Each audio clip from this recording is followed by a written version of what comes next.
Gabadde maziga biwoobe na miranga olunaku olwaleero nga enzingu 11 ze zaakegaana ezooba mu kutula nsanja oba February mu Lunyanyimbe eddaaza 2025 ku kitebe ekikulu eky'ekibiina ekimanyikiddwa nga NUP nga kisangibwa Makerere Kavule mu kibuga Kampala ekikulemberwa omukulu amanyikiddwa nga Robert Kyagulanyi Ssentamu oluvannyuma lw'okulangirira agenda obbakwatira kaada mu kalulu Vomwange akagenda okuyinda ng'ennaku z'omwezi 13 omwezi ogwamugula nsigo Maachi Lunyanyimbe eddaaza lino lyennyini lye tupiringisa erya 2025 okufuna anaddira mu bigere omugenzi Mohamed Segirinya ng'ono yakkirira ekaganga nga enzingu 9 zokka ze zaakegaana ezooba Gatonnya oba January Lunyanyimbe eddaaza 2025 era bw'atyo yateekebwa mu nnyumba ye ey'olubeerera esangibwa mu ssaza lya Beene ery'e Buddu mu disitulikiti emanyikiddwa nga ey'e Masaka. Okuva ku olwo ekifo kino kibadde kikalu era ebibiina byonna kw'ossa ne bannamunigina bali mu nteekateeka namutaayika okufuna agenda okumuddira mu bigere wabula Kaasa Mmeeme ow'amaanyi abadde wakati w'ekibiina ekya NUP anti n'omugenzi yali muna NUP lukulwe era abantu nkuyanja beesowolayo okulaba nga baweebwa kaadi wamma bagende batembeete ensonga z'ekibiina abantu 10 beddu abaasowolayo obwanga era gye buvuddeko mabegakaawo ennaku nga 4 emabega baavaayo ne beetaba mu debate oba olukontana olw'okulaga obukugu mu nteesa kw'ossa n'obumanyi olwali e Makerere wennyini awo e Kavule era abamu ku bantu abo okuli omukulu amanyikiddwa nga Wumalumagala Mathias Mulumba Moses Nsereko eyeegulidde erinnya olw'akatemba nkuyanja gwayolesezza Salimu Serunkuuma Frederick Kakika Charles Lubagumya Kenneth Senkungo kw'ossa n'omukulu amanyikiddwa nga Sawulo Kulyaziwa n'omukulu abanyweddemu akendo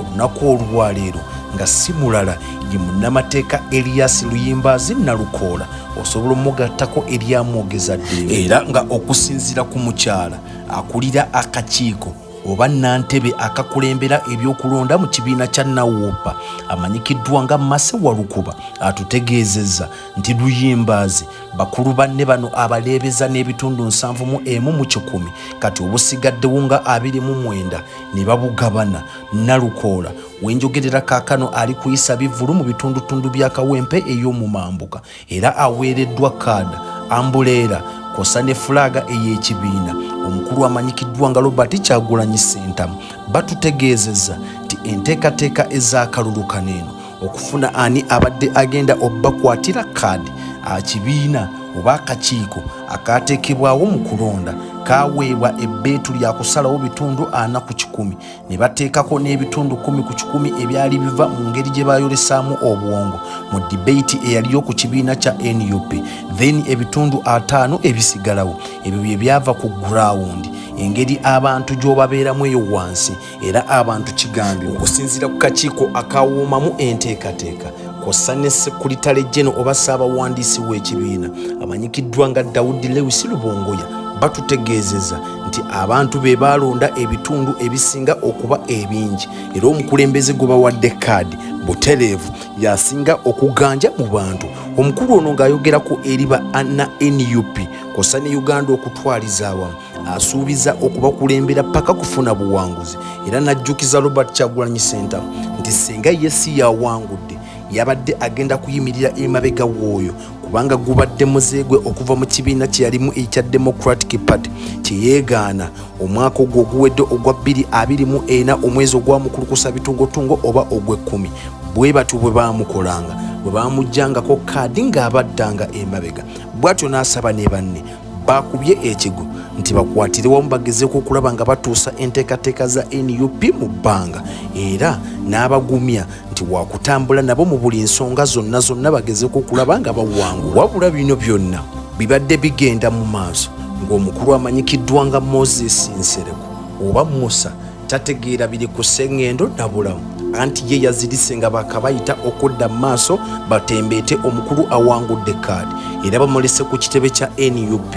nga tabitegeera bigenda mu maaso ng'azirise wattu ng'abamuliraanye bakanyagwa kumuwujja na kumussa bicupa by'amazzi agezeeko okulaba nga adda engulu yazze asuubira wiini wabula agenza okutuuka nga munne yakikutte tulindirira ekinaddako. Omukulu amanyikiddwa nga Mohamed Alex Lusa Luwemba ng'ono yali omumyuka wa Ssegirinya Muhammad yetakubiddwako kyamulubaale olunaku olwaleero ku kitebe kya NUP. Wabula waliwo akatambi akatambudde omutimbagano ng'ali ku ntaana oba ku nnyumba ey'olubeerera ey'omukulu amanyikiddwa nga Mohamed Ssegirinya e Masaka ng'agezaako okumusaba ajje amuyambeko, n'amujjukiza nga bwe yabagamba fight hard,